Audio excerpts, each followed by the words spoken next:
家，解決台灣問題要有兩手準備。用一國兩制的方式、和平方式解決台灣問題，但是我們不能放棄用非和平的方式統一台灣的這個承諾。如果台灣當局永遠不跟我們談判，怎麼辦？難道我們放棄國家統一？但是這個絕不能夠輕易使用武力，因為我們的精力要花到國內建設。那個事情呢，晚解決幾天不傷大局，但是不排除使用武力。我們要記住這一點，我們的第三梯隊的人要記住這一點，這算是一種戰略的考慮。鄧小平一再強調 Half of the 8th Route Army troops deployed belonged to Liu Deng's 129th Regiment. Romance bloomed in late 1939. Deng married his third wife, Zhou Lin, who became his lifelong mate. After the Sino-Japanese War, the nationalists and communists immediately plunged into civil war. The Liu Deng troops scored major victories.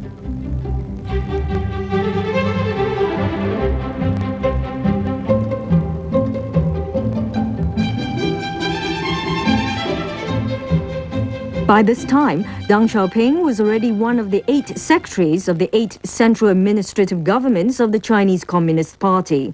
He was also the political commissar of a major branch of the party's field troops. At the height of the war with the Nationalist Army, the Liu Deng troops crossed the Yellow River into the nationalist territory in Dabei-shan.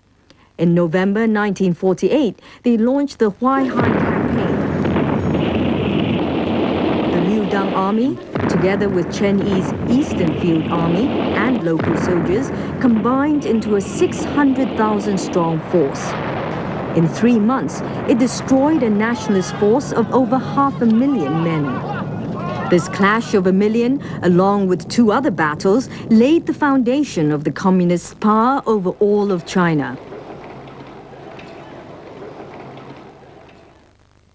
In April 1949, the Liu Deng's 2nd Field Army, along with Chen Yi's 3rd Army, made further inroads, crossing Changjiang to capture Nanjing, Shanghai, Jiangsu, Anhui, Zhejiang, and Jiangxi. On the 1st of October 1949, Mao Zedong and other leaders looked onto Beijing's Tiananmen Square and declared the birth of the People's Republic of China. Deng Xiaoping, Liu Bocheng, Chen Yi, and other generals of merit in the Civil War gathered at Tiananmen to witness the grand ceremony.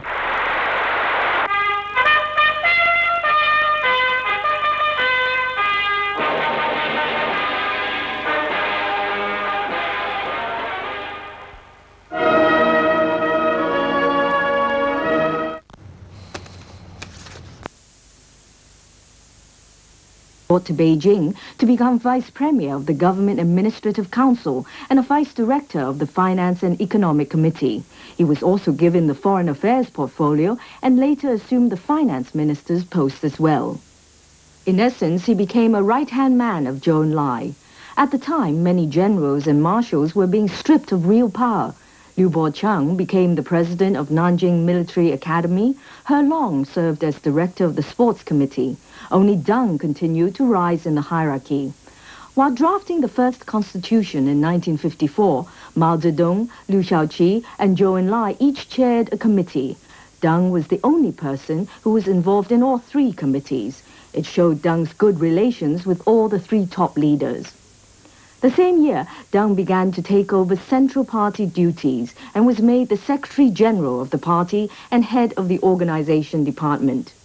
Around this time, Deng also won accolades for his handling of the Gao Yao anti-party affair. According to Deng, Gao Gang, who was then first secretary of the Northeast region, and Yao Shaoxi, head of the organization department, conspired to persuade Deng and Chen Yun to overthrow Liu Shaoqi to make way for Gao Gang to become the vice chairman of the Communist Party. But Deng and Chen Yun reported the matter to Mao Zedong, resulting in Gao Gang being expelled from the party, thus quashing the attempt to oust Liu. However, Deng's promotion had nothing to do with Liu Shaoqi, but with Mao Zedong. As early as 1951, Mao Zedong and Liu Shaoqi were already at loggerheads over collective farming. And Deng, along with Zhou Enlai, supported Mao's plan, winning the chairman's backing in return. After the Gao Yao case, Deng was admitted into the Politburo. At the 8th National People's Congress in 1956, the 52-year-old Deng Xiaoping was elected a member of the Politburo's Standing Committee while remaining as Secretary General of the party. As a student in France, Deng was only a little brother in the party. 30 years hence, he was rubbing shoulders with the top party echelon, Mao Zedong, Liu Shaoqi, Zhou Enlai, Zhu De, and Chen Yun. After the liberation, the central government introduced land reforms, distributing fields to peasants. Everybody was said to be happy. But soon Beijing reverted to collective farming, where land belonged to communes. In the cities, industrial and commercial reforms were introduced, but they gave rise to problems and aroused much criticism. Mao Zedong then launched the Let 100 Flowers Bloom, 100 Schools of Thoughts Contend movement, which purportedly welcomed criticism of the Communist Party. But criticism grew. Mao immediately launched an anti-rightist campaign on the pretext that the 100 Flowers movement was only to lure snakes from their pits. Democratic parties, intellectuals, and even some Communist Party members became the first victims of Mao's whims. Where did Deng Xiaoping stand in all this? The Secretary General was even more hardline than Mao. He rejected any vilification of the Communist Party. In the 100 Flowers days, Deng wanted the chorus of criticism suppressed. In the anti-rightist campaign, he was adamant that party members should not be spared persecution. Deng later admitted that he was an eager advocate of the anti-rightist movement, which labeled 800,000 people rightists, and implicating nearly 3 million people in all. They were stripped of their political rights. Many were sent to labor camps. 23 years after the anti-rightist movement, with Deng himself victimized by party purges, he finally agreed to rehabilitate the wronged. Still, at least 7 so-called rightists were not reinstated, and Deng persisted the anti-rightist campaign was needed then to stem growing opposition threatening the party's power structure. He conceded only that the movement might have gone too far. The anti-rightist movement precipitated a surge of ultra-leftism. In 1958, Mao propelled the Great Leap Forward and herded the masses into communes, measures he thought would help China overtake the Western powers in a mere 15 years. Cities and villages were stripped to make steel in backyard furnaces, and vast tracts of farmland were laid to waste. The economy floundered, people starved. Deng initially supported these policies.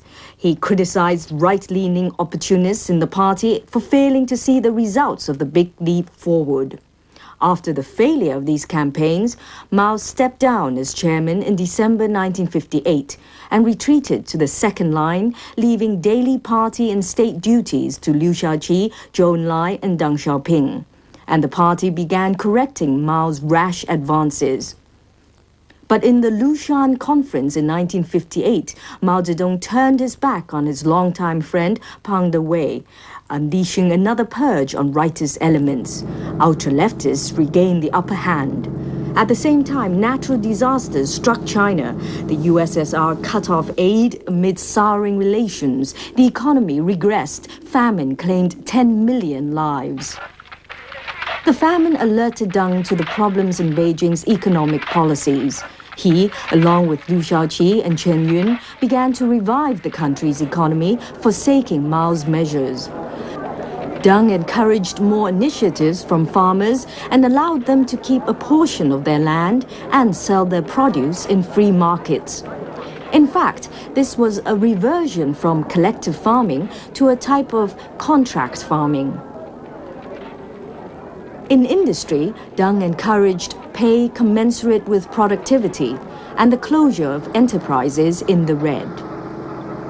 These policies aroused heated debate within the party. Deng reasoned that whatever method works to boost output should be adopted. In his now famous phrase, no matter whether the cat is white or black, so long as it catches mice.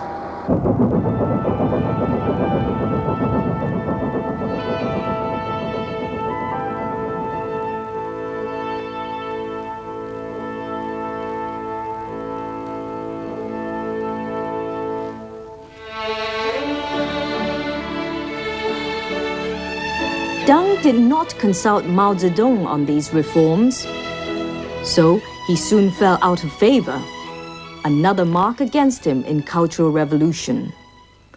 With the economy, Deng showed himself to be flexible, but in politics and ideology, he was rigid.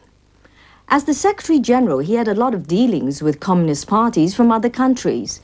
In 1956, the Secretary General of the USSR, Nikita Khrushchev, suggested a peaceful evolution from capitalism to socialism, as opposed to the traditionally held ideology of armed struggle.